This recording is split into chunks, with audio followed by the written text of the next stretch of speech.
Having a dry mouth can really suck, but did you know that there are some ways that you can naturally increase your salivary flow? Now, why is this important? Well, other than being super annoying, having a dry mouth can put you at a much higher risk of getting cavities and gum disease.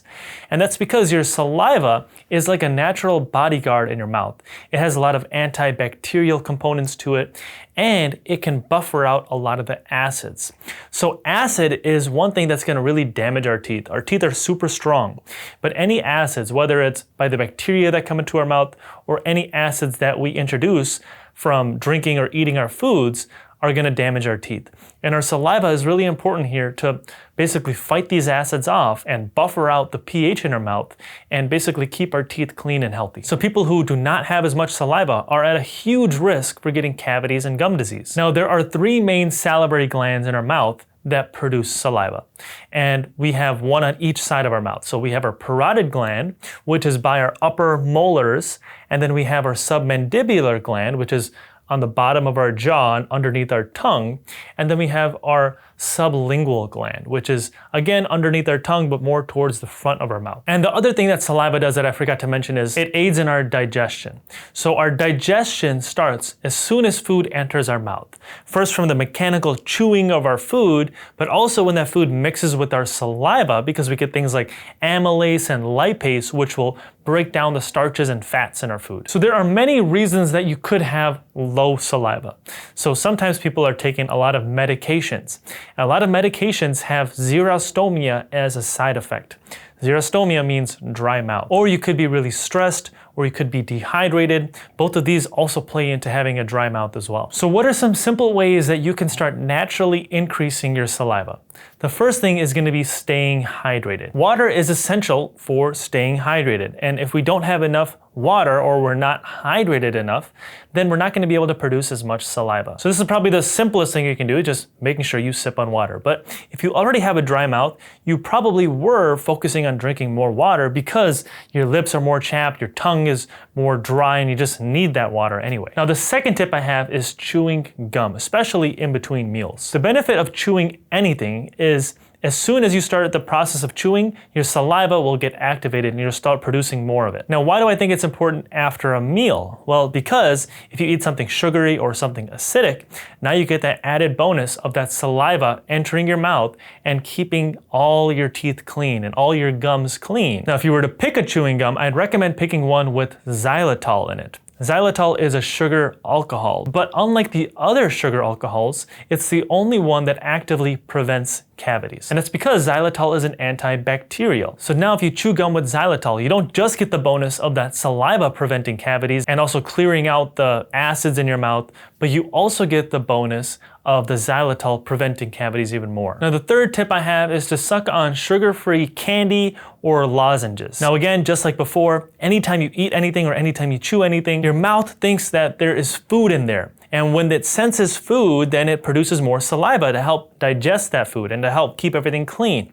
So same thing as with chewing gum, having a sugar-free lozenge or a candy is going to produce more saliva. And again, if you see one that has xylitol as an ingredient, I would pick that. Now, the fourth tip I have is to snack on crunchy or watery foods. So these are things like apples or celery or leafy greens, and even carrots. The reason that these are really good for you is because, one, the crunchiness is going to act like a natural toothbrush because they're going to scrub your teeth, and also the water in them is going to help keep your teeth super clean. And these are a great option to have as like a healthy snack in between meals because it's also going to be hydrating you, and on top of keeping your teeth clean, again, it's going to produce more saliva. The fifth tip I have is to start drinking some herbal teas. So this study was showing that tea, particularly herbal tea, significantly increased salivary flow when they checked it 30 minutes after drinking it. So this would be a great like bedtime routine, or anytime you're trying to wind down and drink some tea. Drinking an herbal tea is another really simple trick. And also, you don't have to worry about not being able to sleep or anything like that because there's no caffeine in it.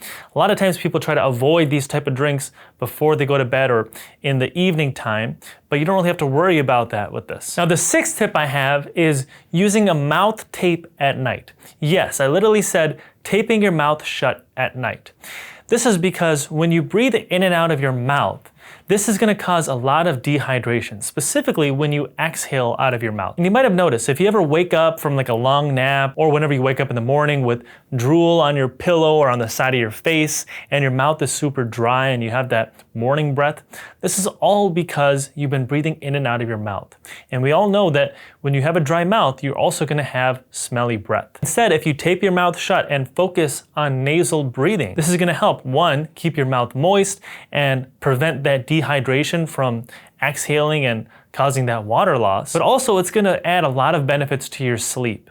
Now, I talked a lot about that in some other videos and how you can actually encourage nasal breathing a little bit better. If you're really worried about not being able to breathe when you're sleeping, check out one of the videos I put in the description below where you can learn more about that. Now, I did also want to mention some lifestyle changes that you can throw in. These are going to be things like managing your stress and your anxiety, because stress can also lower your salivary flow. So adding some meditation techniques or some breathing exercises or some nighttime routine or something throughout the week to help lower your stress levels is going to go a long way too. You also want to really focus on your diet, because a lot of times different diets can cause dehydration. For example, if you have really salty foods or really over-processed foods, or you're snacking on these a lot, these can cause you to become dehydrated and also end up producing less saliva. So instead, focus on some of the snacks I mentioned before, or even like cucumbers or watermelon. You also want to limit your caffeine and your alcohol, because both of these are going to contribute to a dry mouth and also contribute to more dehydration. And the same thing goes with smoking or using tobacco products. The smoking itself actually irritates your salivary glands and it can actually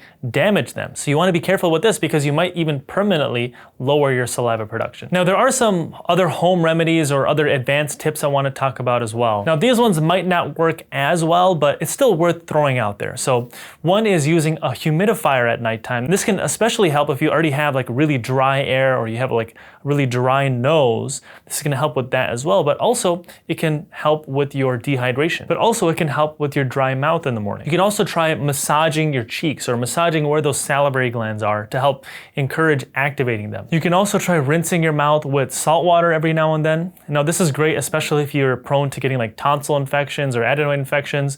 You can even gargle with this salt water, because this can also help soothe and activate your salivary glands, but also help eliminate some of the bacteria that's in there as well. There's also some different saliva substitutes that are out there.